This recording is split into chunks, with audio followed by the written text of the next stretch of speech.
మన పూర్ణిమ సిల్క్స్ లో కాదాంబరి కలెక్షన్స్ స్వచ్ఛమైన కంచి పట్టు చీరలు. వివరాలకు కాల్ చేయండి. ఎప్పుడు రాలే. సరే కొట్లాడుతూ పోయినాం. ప్రజలు బాగా కలిసి వచ్చిండ్రు. సందర్భం కలిసి వచ్చింది. తెలంగాణ అదృష్టం బాగుంది. తెలంగాణ రాష్ట్రం ఏర్పడింది. ఇదంతా కూడా మీకు అన్న ముందు జరిగిన చరిత్ర. ప్రతి ఒక్కరికి తెలిసిన చరిత్ర. ఇది ఏం కొత్త స్టోరీ కాదు, కల్పిత కథ కాదు, పుట్టించి చెప్పేది కాదు. పాలమూరు జిల్లా యొక్క దరిద్రం, ఆ దరిద్రంలోకి పాలమూరు నెట్టివేయబడ్డ పరిస్థితి. నేను అందుకే ఊకే మొత్తుకునేది కదా, తెలంగాణ వెనుకబడ్డ ప్రాంతం కాదు, వెనుక పడేయబడ్డ ప్రాంతం, వెనుకకు నెట్టివేయబడ్డ ప్రాంతం అని చాలాసార్లు చెప్పేది. నేను వందల ఉపన్యాసాల్లో చెప్పిన. అది ప్రూవ్ టు బి కరెక్ట్. దాని తర్వాత ఎక్కడి దాకా పోయిన పరిణామాలంటే, పాలమూరు జిల్లాలో ఎండాకాలం వచ్చిందంటే గంజి కేంద్రాలు పెట్టేది. ఏడిసినాం మేము ఒకరోజు. గంజి కేంద్రాలతోని పాలమూరు, ఎందుకంటే యువకులంతా పాపం వలస ఉన్న ముసలివాళ్ళు చచ్చిపోడు, తిండి దొరకక. దానికి గంజి కేంద్రాలు పెట్టి కమ్యూనిస్ట్ పార్టీలు వాళ్ళు వచ్చేది కొంత అడావుడు చేసి ప్రజలకు కొంత గంజి పోసే ప్రయత్నం. చివరి గంజి కేంద్రాలు పెట్టే స్థాయికి దిగజారిపోయింది పాలమూరు. కృష్ణా నది 300 కిలోమీటర్లు పారే జిల్లాలో చాలా దారుణం పోయింది. లివ్వ అంటే కేటాయింపులు ఉన్నాయి, పత ఉంది, కార్ఖానా ఉంది, అప్పర్ కృష్ణా పేరుంది, తుంగభద్ర కాలువ పేరుంది, రకరకాల భీమా ప్రాజెక్టు పేరుంది, అన్నీ ఉంటాయి. కానీ రాదు. చూడడానికి మళ్ళీ ముఖ్యమంత్రి దత్తతలో ఉంటుంది, కానీ రాదు. ఏమీ రాలే. ఇంకా అందంగా ఈ ప్రాజెక్టులను, నేను కూడా అప్పుడు తెలుగుదేశం పార్టీలో పనిచేసిన కదా, ఈ ప్రాజెక్టులకు పెండింగ్ ప్రాజెక్టులను పేరు పెట్టిన ఒక టైటిల్ గొప్పతనంలాగా. పెండింగ్ ప్రాజెక్టుల జాబితాలో వాటిని తోసేసి పాలమూరున ఆ గతికి తెచ్చిండ్రు. సరే రాష్ట్రం వచ్చింది. వచ్చిన తర్వాత జరిగింది ఏంది, టోటల్గా మేము సమీక్ష చేసుకున్నాం. గోదావరి అయింది, గొంగడి అయింది, కృష్ణ అయింది, మనకు రావాల్సిన వాటా అయింది, దగా జరిగింది ఎక్కడ, ఎట్లా సరిదిద్దాలా, ఎట్లా మన ప్రయాణం ముందుకు పోవాలా, ఏం జరగాలి అని ఆలోచన చేసినాం. చాలా తీవ్రమైనటువంటి మదన పడ్డాం. టాప్ ప్రయారిటీలో ఈ జిల్లా ఆదుకోవాలి మనం. అత్యంత భయంకరమైన కరువు ఉంది ఇక్కడ, కొంచెం లైన్లో పెట్టుకోవాలి. ఇప్పుడు మన సొంత రాష్ట్రం కాబట్టి మనకు ఆ ఇబ్బందులు ఉన్నాయని చెప్పి మా ప్రస్థానం ప్రారంభించింది. మొట్టమొదలు యుద్ధ ప్రాతిపదికన ఏవైతే పెండింగ్ ప్రాజెక్టులను పెట్టినరో వాటిని రన్నింగ్ చేసిన వాటిని అన్నిటికీ నెట్టెంపాడు కావచ్చు, భీమా కావచ్చు, కల్వకుర్తి కావచ్చు, అన్నిటిని కూడా బ్రహ్మాండంగా లైన్లోకి తెచ్చినాం. తెచ్చి స్టార్ట్ చేసినాం. నికరంగా 6.5 లక్షల ఎకరాలకు ఆయకట్టు తెచ్చినాం ఆ పాలమూరు జిల్లాలో. మా గవర్నమెంట్ ఉన్నప్పుడే. ఇది అక్కడ ప్రజలందరికీ తెలుసు, అందరికీ తెలుసు, ప్రతి వాళ్ళకి తెలుసు. సామర్థ్యాలు పెంచుకున్నాం కొన్ని. నెట్టెంపాడులో భాగంగా ఒకటి రేలంపాడు రిజర్వాయర్ ఉంటుంది. అది జస్ట్ 1.5 TMs, 1/4 to 2 TMs అది ఉండే. నేను రివ్యూ చేసి అక్కడ రైతులతో మాట్లాడి, మీకు పంట పండదు, కష్టమవుతుంది కాబట్టి దీన్ని కొద్దిగా పెంచాలని చెప్పి డబుల్ ద సైజ్ చేసినాం, 4 TMs చేసినాం, పంట పండాలి కాబట్టి. అట్లా రకరకాల చర్యలు తీసుకొని దాని ద్వారా ఆ కల్వకుర్తి లిఫ్ట్ ఇరిగేషన్ ద్వారా, ఈ నెట్టెంపాడు ద్వారా, భీమా ద్వారా, భీమా phase 1 phase 2 ద్వారా అన్నీ కలిపి 6.5 లక్షల ఎకరాలకు. వాస్తవం చెప్పానంటే ఎంత దుఃఖభాజనం అంటే, ఎంత బాధాకరం అంటే, కృష్ణానది 300 కిలోమీటర్లు ప్రవహించేటువంటి పాలమూరులో 30,000 ఎకరాలు కూడా పారకం లేదండి. RDS అన్నీ కలిపి లేదు, అసలు రావు, నీళ్ళు రావు, కాలువ లేదు, పొలం లేదు, ఏం లేదు. అందుకే అది వలసల జిల్లా అని పేరు ఎందుకు వచ్చింది పాలమూరుకు? ఎందుకు వలస పోతారు ప్రజలు? ఎంత కంపల్సరీ ఉంటే పోతారు, ఎంత దుఃఖం ఉంటే పోతారు, ఎంత బాధ ఉంటే పోతారు. ఆ విధంగా ఒక 6.5 లక్షల ఎకరాలు దానికి తెచ్చినాం. మిషన్ కాకతీయలో కొద్దిగా ప్రయారిటీ పెట్టి, భౌగోళికంగా బాగా విశాలంగా ఉండే జిల్లా కాబట్టి ఇప్పుడు కొత్త జిల్లాలు చేసుకున్నాం. కానీ ఆ రోజు అది పెద్ద జిల్లా. దానికి మిషన్ కాకతీయలో టాప్ ప్రయారిటీ ఇచ్చి మైనర్ ఇరిగేషన్ చెరువులు మొత్తాన్ని పోయినాయిగా అమ్ముకున్నారు, అబాండనని మిగిలిన వాటిని కొన్ని సామర్థ్యాలు పెంచి ఒక పద్ధతికి తెచ్చినాం. అదో 1,20,000, 1,50,000 ఎకరాలకు అది దోహదపడ్డది. చెక్ డ్యాములు కూడా కట్టుకున్నాం. చాలా వాగుల మీద వందల కొద్ది చెక్ డ్యాములు కట్టినాం. ఇవన్నీ కూడా మీ కళ్ళ ముందే జరిగినాయి, మీ అందరికీ కూడా తెలుసు. ఈ ఆర్డిఎస్ కెనాల్కి మోసం జరిగింది కాబట్టి మధ్యలో తుంగభద్ర మీద పెట్టి తుమ్మిల లిఫ్ట్ కూడా తెప్పించి తుమ్మిల లిఫ్ట్ కూడా పూర్తి చేసినాం. ఏది ఆర్డిఎస్ ద్వారా కోల్పోయిన ఆయకట్టును రిస్టోర్ చేయడానికి తుమ్మిల లిఫ్ట్ కూడా స్టార్ట్ చేసినాం. నీళ్ళు పోపించినాం, బ్రహ్మాండంగా ఆయకట్టు అంతా పార్పించినాం. ఇట్లా అనేక రకాల చర్యలు అవి తీసుకొని ఒక 6.5 లక్షల ఎకరాలకేమో నెట్ ఆయకట్టు వచ్చింది.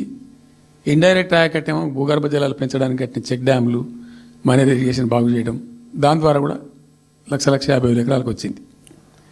ఆ తదనంతరం మరి మనం ఎట్లా ముందుకోవాలా, ఏం చేద్దామని చెప్పి ఈ రంగారెడ్డి జిల్లా కూడా వాళ్ళు పాపం కృష్ణా బేసినే, ప్రతి డ్రాప్ రంగారెడ్డిలో పడే ప్రతి వర్షం చుక్క కృష్ణానదికి పోతుంది, ఇంకెక్కడికి పోదు. నల్లగొండ జిల్లాలో కురిసే ప్రతి వర్షం చుక్క కూడా కృష్ణానదికి పోతుంది. 100% ఈ 3 జిల్లాలు కూడా నల్లగొండ, రంగారెడ్డి, పాలమూరు ఇవి 100% కృష్ణా బేసిన్లో ఉన్నాయి.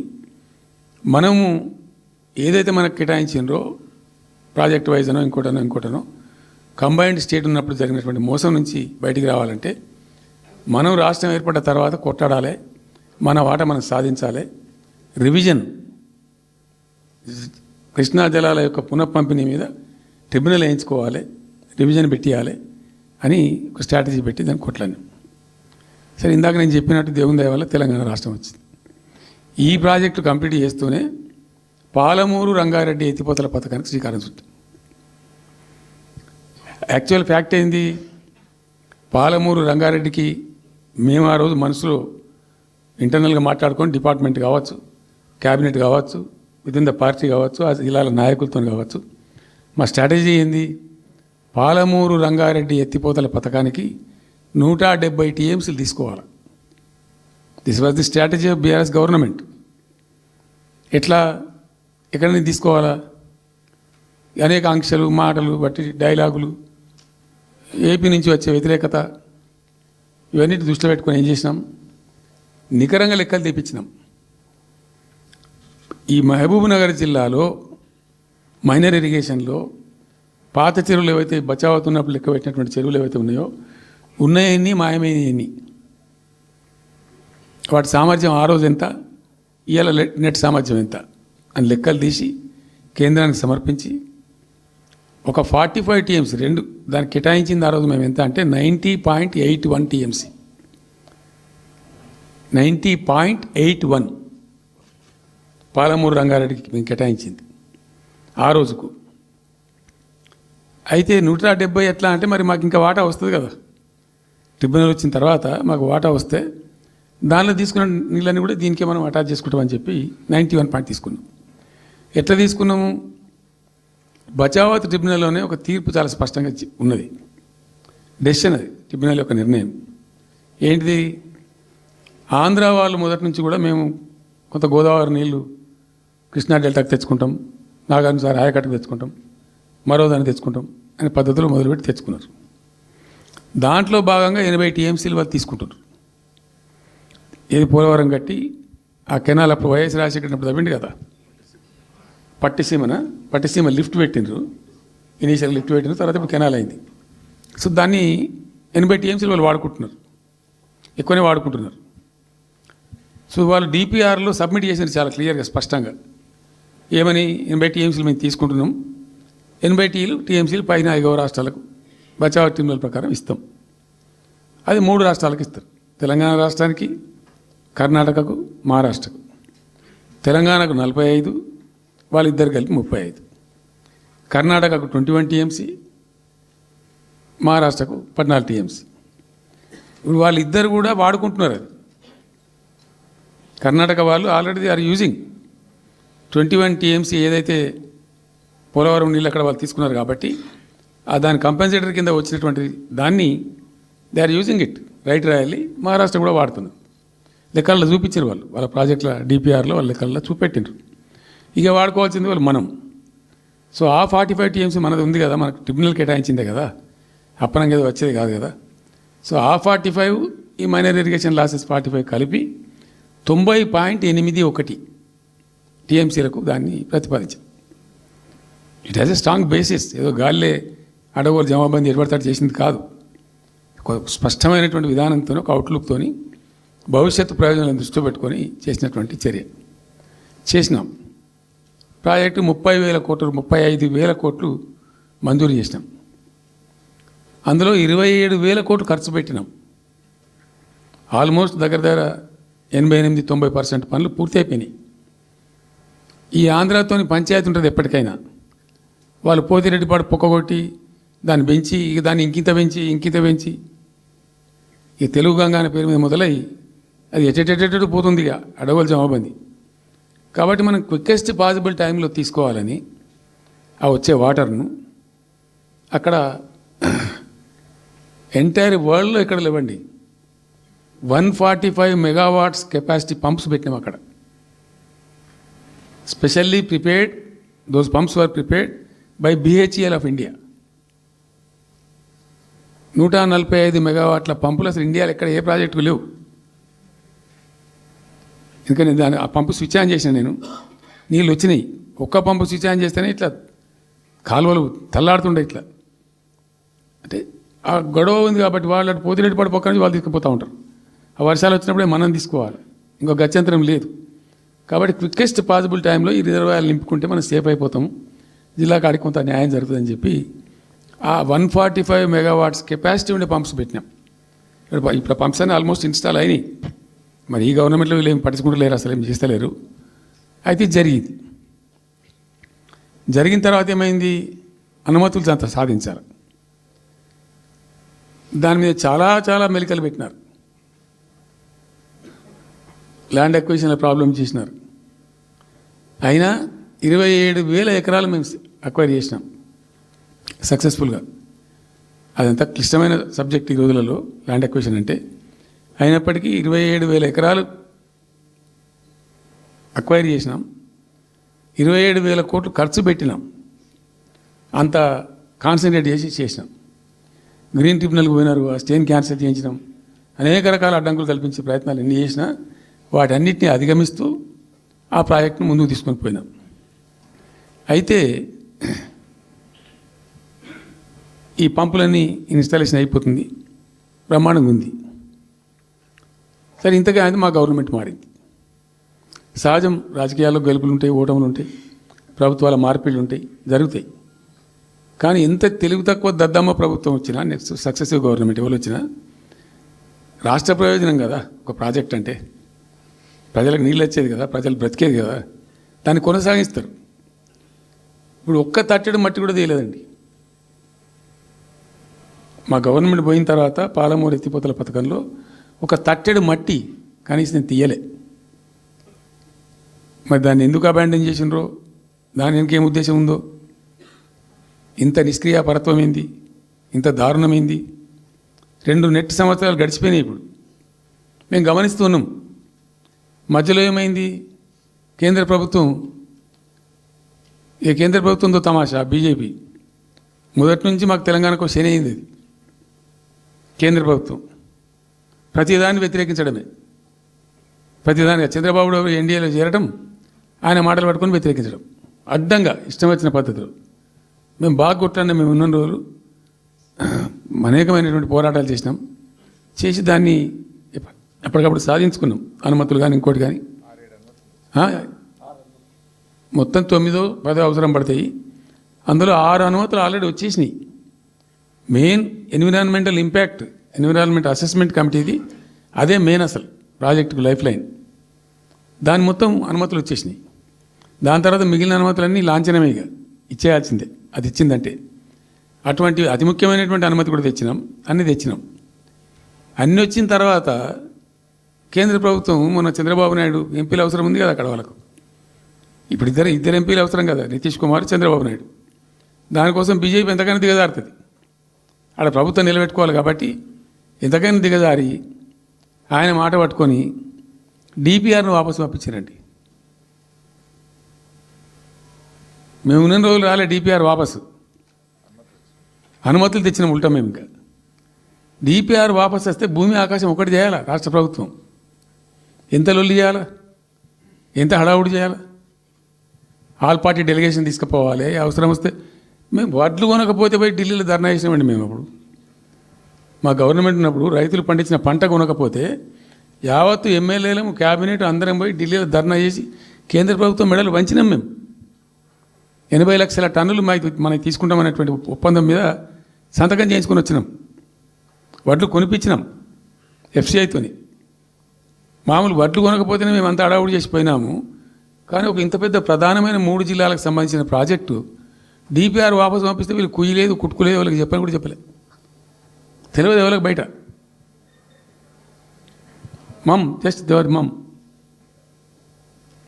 ఇంకా బాధాకరమైన అంశం ఏంటంటే అసలు 170 టీఎంసీలకు దాదాపు మేము ఏమి చేస్తే బ్రిజేష్ ట్రిబ్యునల్ నడుస్తుంది కదా. దీనిలో ఎట్లుంటుందంటే ఇంకో విషయం అండి, దీన్ని స్పష్టంగా చెప్తున్నాను, మళ్ళీ కన్ఫ్యూజన్ వద్దు. దేశంలో ఒక కొత్త రాష్ట్రం ఏర్పడితే దానికి కొన్ని సంక్రమణలు ఉంటాయి. నీళ్ళెన్ని రావాలి, బలాన్ని ఎంత రావాలి, ఫలాన్ని ఎంత రావాలి అని కొన్ని సంక్రమిస్తాయి ఆటోమేటిక్గా. అది ఎస్ఆర్సీ యాక్ట్. భారతదేశంలో ఇనీషియల్గా ఉన్నాయి 14 స్టేట్సే. ఇప్పుడు జమ్మూ కాశ్మీర్ అదేదో వాళ్ళు చేసినారు, కానీ అదర్వైజ్ 15 రాష్ట్రాల తర్వాత ఏర్పడ్డాయి. వాళ్ళు దాన్ని ఇప్పుడు యూనియన్ టెరిటరీ చేసింది కదా లద్దాఖ్ను. 15 అంటే ఒరిజినల్గా ఉన్నదానికంటే ఇంకో రాష్ట్రం ఎక్కువ కలిపి కొత్త రాష్ట్రాలు వచ్చినాయి. సో వాటికి ఒక పద్ధతి ఉంది. ఏ రాష్ట్రం ఏర్పడ్డప్పుడు దానికి ఏదేమి ఇవ్వాలి, హైకోర్టు ఎట్లా, పలాంది ఎట్లా అన్నీ దానికి ఒక చట్టం ఉంది. అవన్నిటిని బుల్డోజ్ చేస్తూ ఇక్కడ ఇయ్యలే. నీళ్ళు ఎన్ని రావాలా, ఫస్ట్ ఛాయిస్ వాళ్ళకి ఇస్తారంటే ఆ రాష్ట్రాలకు ఇస్తారు. ఏ రాష్ట్రాలు అయితే విడిపోయినాయో మీరు మ్యూచువల్ అండర్స్టాండింగ్లో చేసుకోండి అని ఇస్తారు. ఇక్కడ పొసిగే కార్యక్రమం కాదు. కాబట్టి మేము ఏం చేసినామంటే 1 ఇయర్ తర్వాత 1 ఇయర్ లోపు ఒకవేళ పరిష్కారం అయితే 2 రాష్ట్రాలు చేసుకోవాలా, లేదా సెంట్రల్ గవర్నమెంటే ఆర్బిట్రేషన్ ద్వారా చెయ్యాలా కూర్చొని. చేయనప్పుడు ఏం చేయాలంటే సుప్రీంకోర్టుకు పోవాలి. మేము 1 ఇయర్ తర్వాత కేంద్ర ప్రభుత్వానికి అప్పీల్ చేసినాం. సెక్షన్ 3 వేయండి, మాకు కృష్ణా జలాల పునఃపంపిణీ చేయండి. చేస్తే దాన్ని వాళ్ళు ఖాతరు చేయాలి. మేము సుప్రీంకోర్టుకు పోయినాం. సుప్రీంకోర్టు కోపానికి వచ్చింది కేంద్ర ప్రభుత్వం మీద కూడా. ఒక రాష్ట్రం అంటూ ఏర్పడ్డప్పుడు యాక్ట్ ప్రకారం, పార్లమెంట్ యాక్ట్ ప్రకారం వాళ్ళకి రావాల్సిన అన్నీ రావాలి కదా. మరి ఇది కూడా వాళ్ళకి ఏదో తేల్చండి, మీరు తెలుస్తారా లేదంటే అప్పుడు ఆ మంత్రి, ఆయన పేరు షెకావత్ ఉండే కదా, గజేంద్ర సింగ్ షెకావత్, నేను ఢిల్లీ పోయినప్పుడు నన్ను రిక్వెస్ట్ చేసిన ఆయన, భాయ్ సాబ్ మాకు కూడా ఇబ్బంది అవుతుంది, మీరు అది విత్డ్రా చేసుకోండి సుప్రీంకోర్టులో కేసు, మేము సెక్షన్ 3 చేస్తామండి. అప్పటికి 2-3 ఏళ్ళు గడిచిపోయింది, డిలే అవుతా ఉన్నది. నేను పోయినప్పుడు వాళ్ళు అడుగుతున్నా, పర్సూ చేస్తున్నా, మాట్లాడుతున్నాం, ప్రైమ్ మినిస్టర్ లెటర్స్ ఇచ్చినాం, అన్నీ చేస్తున్నాం. ఫైనల్గా సుప్రీంకోర్టు చివాట్లు పెట్టిన తర్వాత వాళ్ళు ఉండి మీకు విత్డ్రా చేసుకుంటే దయచేసి మేము ఇట్లా సుప్రీంకోర్టు ఆర్డర్ వస్తుందని తెలిసిపోయింది వాళ్ళకు కూడా. ఆటోమేటిక్ ఇస్తుంది కదా కోర్టు ఆర్డర్, న్యాయప్రదంగా రావాల్సింది ఇస్తుంది. కాబట్టి ఎట్లా తప్పేటట్లేదు ఇక కోర్టు ఆర్డర్ ఎందుకని చెప్పి మీరు విత్డ్రా చేసుకోండి భాయ్ సాబ్, మేము ఇచ్చేస్తాం. మంచిగా విత్డ్రా చేసి మళ్ళీ లెటర్ పెట్టినాం. మీరు చెప్పిన ప్రకారం విత్డ్రా చేసుకున్నామండి అంటే లెటర్ పెట్టండి అంటే పెట్టినాం. అది ప్రాసెస్లో ఉంది సెక్షన్ 3 వేయడానికి. చివరికి వేసారు. ఇప్పుడు సెక్షన్ 3 వేసారు. దాని మీద బ్రిజేష్ ట్రిబ్యునల్ అపాయింట్మెంట్ కూడా అయిపోయింది. ఇప్పుడు వాదనలు జరుగుతున్నాయి, మాకేం రావాలి, మీకేం రావాలి, తెలంగాణ రాష్ట్రం, ఆంధ్ర రాష్ట్రం మాట్లాడుతూ ఉన్నారు. సో ద క్వశ్చన్ ఏంది, అక్కడ ఉంది, ఇప్పుడు తేలుతుంది. మా ఉద్దేశం ఏంది, 90 టీఎంసీలు అయితే మాకున్నాయి నికరం, మాకు ఎవరు ఇచ్చేదేం లేదు, ఎవరు అడుక్కునేదేం లేదు. అడిషనల్ ఇంకో 60-70 టీఎంసీ, ఇంకో 70-80 టీఎంసీ కావాలంటే ఎట్లా అంటే ఈ ట్రిబ్యునల్లో వచ్చేటువంటి అధిక వాటా ఏదైతే మనకు ఉంటుందో ఇందులో ఒక గుడ్ సైన్ అని ఈయన బ్రిజేష్ ట్రిబ్యునల్ ఏం చేసిండు, వచ్చిన తర్వాత ఆయన ఒకటి చేసిండు. అంతకుముందు చట్టం ఏముంటుండే, 75% డిపెండబిలిటీ మీదనే నదుల నీళ్ళు కేటాయింపు జరగాలి, 75% డిపెండబిలిటీ మీద. మన కృష్ణా జలాలు ఇచ్చినప్పుడు అట్లే ఇచ్చిండ్రు.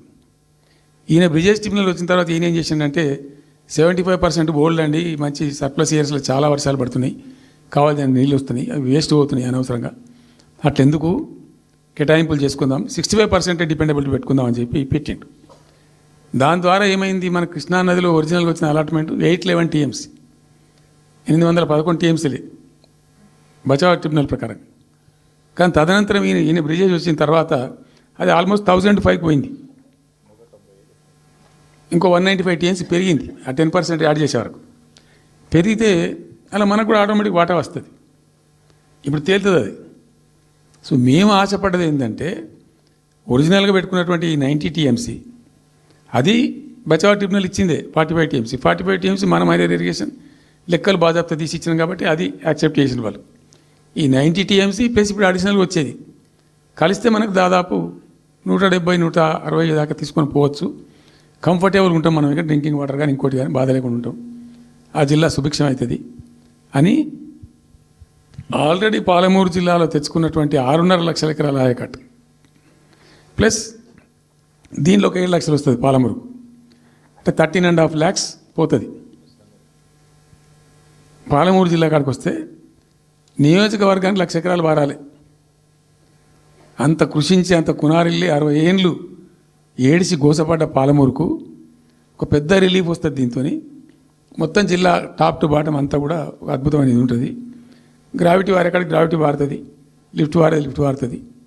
చాలా అద్భుతంగా ఉంటుంది అని చెప్పేసి తర్వాత వర్షం నీళ్ళు కూడా చాలా వరకు ఈ చెక్ డ్యామ్లలో దానిలో అడ్డుకుంటాం కాబట్టి గ్రౌండ్ వాటర్ కూడా బాగా పెరుగుతుంది. ఎట్లా ఫ్రీ పవర్ ఇస్తున్నాం కాబట్టి దాని ద్వారా కూడా లాభాలు జరుగుతాయని చెప్పి అసెస్మెంట్ చేసి ఇచ్చినాం. నిజంగా కూడా పాలమూరు ఒక టైంలో తెలంగాణ వచ్చిన తర్వాత 4-5 ఏళ్ళకి నేను పోతే ఎందుకో పోయినాం బస్సు యాత్ర చేస్తే చాలా అద్భుతంగా ఇక్కడికక్కడ వరికోత మిషన్లు కల్లాలు అంతకుముందు పాడుబడ్డ ఇల్లు కనిపించే పాలమూరులో నా కళ్ళతో నేనే చూసిన. ఇంకా ఇది అంతా కంప్లీట్ అయిపోతే ఈ అనుకున్న 15 లక్షల ఎకరాలకు నీళ్ళు వస్తే చాలా దివ్యంగా ఉంటుందని చాలా సంతోషపడుకుంటూ పోయినాం. సరే ఇప్పుడు కేంద్ర ప్రభుత్వం కొత్తగా తాకీదు అది ఎవరు చెప్పినారో తెలియదు. వాళ్ళు చెప్తున్నారు. ఇప్పుడు గవర్నమెంట్ ఉన్న వాళ్ళు చెప్తున్నారు. ఏంది మీరు 90 టీఎంసీలు పెట్టుకున్నారు, పాత గవర్నమెంట్ పంపించింది. ఒకటి డిపిఆర్ తిప్పి పంపించిండ్రు, దాని మీద సడి లేదు, సప్పుడు లేదు, లుల్లి లేదు, లూకాండం లేదు. తల ఊగుతున్నారు. ఎందుకు తల ఊగుతున్నారు? రాష్ట్ర ప్రయోజనాలు కాపాడడానికి లేకపోతే రాష్ట్రానికి వచ్చిన నీళ్ళని కూడా కాపాడే స్థితి లేకపోతే ఇదేం దద్దమ్మ ప్రభుత్వం? ఇంత చేత కానీ ప్రభుత్వం ఉంటే ఎట్లా? నోరు లేని ప్రభుత్వం ఉంటే ఎట్లా? పెద్ద నోరు పెట్టుకొని పెద్ద గడబడి చేయాలి కదా. ఒక 10 టీఎంసీలు పోతేనే ఒక్కొక్క రాష్ట్రం ఎక్కడ దాకా పోయి కొట్లాడతారు. ఇవాళ మొత్తం డిపిఆర్ఏ పంపించి ప్రాజెక్ట్ని ఆగం చేసే పరిస్థితి వస్తే సప్పుడు లేదు ఒకటి. రెండవది ఇప్పుడేం చేసిండ్రు? ఇరిగేషన్ మంత్రికి లెటర్ రాసిండు. వాడు చెప్పిండా చెప్పలేదా భగవంతుని గారికి 45 టీఎంసీలు ఇవ్వండి మాకు అనుమతి అని చెప్పి. ఎట్లా రాస్తావు నాకు అర్థం కాదు. ఏ ముఖం పెట్టుకొని రాస్తావు? ఇదో ప్రభుత్వమా? అంటే ఉన్న వస్త్రానికి పోతే అనవసరం పోయింది అన్నట్టు ఉన్నది కూడా కొట్టుకుంటారు ఎవడన్నా. ఎవరై నీళ్ళు అవి ఆల్రెడీ బచావ్ ట్రిబ్యునల్ తీర్మానంలో ఇచ్చింది. దాన్ని కర్ణాటక వాడుతుంది, అటు మహారాష్ట్ర వాడుతుంది. వాళ్ళ లెక్కల్లో చూపెడుతున్నారు. వాళ్ళు రాల్మట్టి డ్యాంలో వినియోగంలో చూపెడుతున్నారు. వాళ్ళు మాకు వచ్చిన 21 టీఎంసీ మేము ఇక్కడ వాడుతున్నామని చెప్పి. ఆ 2 ఎగువ రాష్ట్రాలు వాడుతుంటే ఇక్కడ వచ్చి మనకు వచ్చినటువంటిది బాజాప్తా అది కూడా ట్రిబ్యునలే కదా. బచావత్ కూడా ట్రిబ్యునలే కదా. ఆ ట్రిబ్యునల్ తీర్పు ద్వారా వచ్చిన 45 టీఎంసీలు నువ్వు ఎందుకు ఆపుతున్నావు? ఇప్పుడు ఇదో రాష్ట్ర ప్రభుత్వమా? అసలు ప్రభుత్వం ఉందా? నిద్రపోతున్నారా? ఇంతసేపు రియల్ ఎస్టేట్ దందా తప్ప ఇంకోటి లేదా? ఇల్టు భూములు ఎట్లా అమ్ముదాం, పల్టు భూములు ఎట్లా అమ్ముదాం, ఆ భూములు ఎట్లా దెబ్బ పెడదాం, ఇంత కమిషన్ కొడదాం, ఇది తప్ప రాష్ట్ర ప్రయోజనాలు, నీళ్లు, రైతులు, మనుషులు లేరా? ప్రాజెక్టులు ఎందుకు 2 ఏళ్ళ నుంచి ₹1 పెట్టలే? ఎందుకు ఒక తట్టడి మట్టి తీయలే? ఎవరు నిరోధించింది మిమ్మల్ని? ఎవరు అడ్డుపడ్డారు మీకు? ఎవరు కట్టేసారు మీ కాళ్ళను? అటు పైసా పనిచేయరు, నిష్క్రియాపరత్వంగా ఉంటారు. ఈ డిపిఆర్ పంపిస్తే సపోర్ట్ చేయరు. ఇలా చివరికి 45 టీఎంసీ అని రాస్తారు. అంటే ఏం కాబోతుంది? ఎవరో ఒత్తిడి ఉంది దీని వెనుక? ఏం కుట్ర దాగుంది? ఇది 2 ఏళ్ళ నుంచి నేను మౌనం పాటించి చూసుకుంటూ వస్తున్నాం. ఇంకా తప్పని పరిస్థితి నేను బయలుదేరినప్పుడే తప్పదు. అటు కేంద్రాన్ని ఎక్స్పోజ్ చేస్తాం, ఇటు రాష్ట్రాన్ని ఎండగడతాం ప్రజల మధ్యలో. ఖచ్చితంగా ఇవాళ మొత్తం విస్తారంగా మాట్లాడినాం, చర్చించినాం. చాలా పెద్ద ప్రజా ఉద్యమానికి శ్రీకారం చుడతాం. కంపల్సరీ పాలమూరు, రంగారెడ్డి, నల్లగొండ జిల్లాలలో గ్రామాన దానికి పోస్టర్ డిజైన్ అవుతుంది, కరపత్రం డిజైన్ అవుతుంది, ప్రజా ఉద్యమాలు చేస్తాం, పెద్ద బహిరంగ సభలు పెడతాం. నేను స్వయంగా అటెండ్ అవుతున్న బహిరంగ సభలకు. ప్రజాక్షేత్రంలో ఈ ప్రభుత్వం యొక్క నిష్క్రియాపరత్వాన్ని ఎండగడతాం. ఇప్పుడు వాయిస్ అయితే తెలంగాణకు, మరి తెలంగాణకు ఉన్న ప్రభుత్వం మాట్లాడకపోతే ఇంకెవరు మాట్లాడాలా? మాకు రెండు బాధ్యతలని, ఒకటి తెలంగాణ తెచ్చిన పార్టీగా, రెండవది ప్రధాన ప్రతిపక్షంగా కూడా కంపల్సరీ మా డ్యూటీ మేము చేయాలి. అందుకోసం గాను వీళ్ళు ఏదో తమాషకు మేము అదొకటి ఇదొకటి అడ్డం పొడుగు మాట్లాడి, కిరికిరి మాటలు మాట్లాడి, ఈ కారు కూతలు కూసి ఏదో చేస్తామనుకుంటే నడవదిగా. ఈ ఏళ్ళ దాకా వేరే కథ, రేపటి నుంచి వేరే తోలు తీస్తాం ఎక్కడికక్కడ. ప్రజలు ఖచ్చితంగా ఎక్కడికక్కడ నిలబెట్టే ప్రయత్నం చేస్తాం. అడుగున చెక్ చేస్తాం, ప్రతి విషయంలో చెక్ చేస్తాం. Sufficient time we have given. మేము తొందరపడి మేము ఎందుకు కన్నీరు అయ్యి మా ప్రభుత్వం పోయింది వీళ్ళు వచ్చింది అనేటువంటి ఒక పిచ్చి అయ్యి అట్లా మేము చేయలే, అటువంటి వాడికి పోలే. ఇష్యూల మీద పోరాడుతున్నాం, ఒకే ఫీజు రియంబర్స్ మీద పోరాడుతున్నాం, ఇంకోటి పోరాడుతున్నాం, రకరకాల భూదందాల మీద, దోపిడీ మీద, లగచర్ల మీద, గిగచర్ల మీద పోరాడుతున్నాం. పార్టీ కొట్టాడుతున్నది, తప్పదు కాబట్టి కొట్టాడుతాం. ఇప్పుడు మొత్తం మొదటికే ముప్పొచ్చే పరిస్థితి ఉంది. అటు గోదావరి మీద అరాకిరి చేసి చంద్రబాబు నాయుడు, ఏపీ ప్రభుత్వం నల్లమల సాగరు, ఈ సాగరు, ఆ సాగరు, అటు గోదావరి దోపిడీ జరుగుతూ ఉంటే దాని మీద సప్పులు లేదు. ఇటు కృష్ణలో ఇంత ఘోరంగా పాలమూరు ఎత్తిపోతల మీద దీని మీద సప్పులు లేదు. మరి ఎవరి ప్రయోజనాల కోసం ఉన్నట్టు రాష్ట్ర ప్రభుత్వం? ఏం చేయడానికి ఉన్నట్టు? ఏం జరుగుతున్నట్టు ఈ రాష్ట్రంలో? కాబట్టి ఎట్టి పరిస్థితుల్లో నేనే స్వయంగా రంగంలో దిగాలనుకున్నా. దిగినాం. ఈరోజు డిసిషన్ అయిపోయింది. 2-3 రోజులలో, 2-3-4 రోజులలో, రాబోయే 3-4 డేస్లో ఆయా జిల్లాల నాయకులతో సమావేశమై ఖచ్చితంగా చాలా పెద్ద ఎత్తున అక్కడ గ్రామానికి డప్పు కొడతాం, మొత్తం సభలు పెడతాం, కవులు, గాయకులు, కళాకారులు అందరినీ తట్టి లేపుతాం. మీ పత్రికా విలేకరులను కూడా రిక్వెస్ట్ చేస్తాం. అక్కడ జరిగే అన్యాయాన్ని, ప్రజలకు జరిగేటువంటి అన్యాయాన్ని, ఈ జలదోపిని అరికట్టాలని ఈ కేంద్ర ప్రభుత్వం అవలంబిస్తున్న విధానాన్ని కూడా తప్పకుండా చేస్తాం. ఇన్ని రోజులు ఒక రకంగా పోయినాం, కానీ తప్పేటట్లేదు. ఇప్పుడు ఎవరితోనైనా సరే కొట్లాడతాం, తెలంగాణ కోసం భయపడం, యాందాకైనా పోతాం, ఈ కొండ మీద గోపైనా సరే కొట్లాడతాం, తప్ప ఇడిచిపెట్టాం. ఇక్కడ ఏమి ముఖాలు చూసేది కానీ ఇంకోటి కానీ నైసిటీస్ ఏమి లేవు. There is no necessity at all. Will fight, డెఫినెట్గా ఫైట్ చేస్తాం. ఎందుకంటే రక్షించుకోవాలి, రాష్ట్రం యొక్క హక్కులు రక్షించుకోవాలి, నీళ్ళు రక్షించుకోవాలి, రాష్ట్ర ప్రజల ప్రయోజనాలు రక్షించుకోవాలి.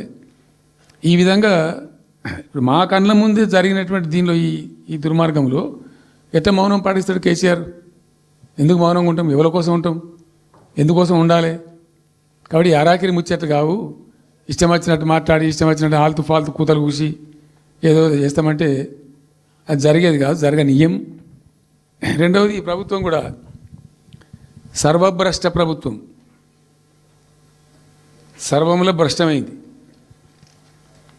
మేము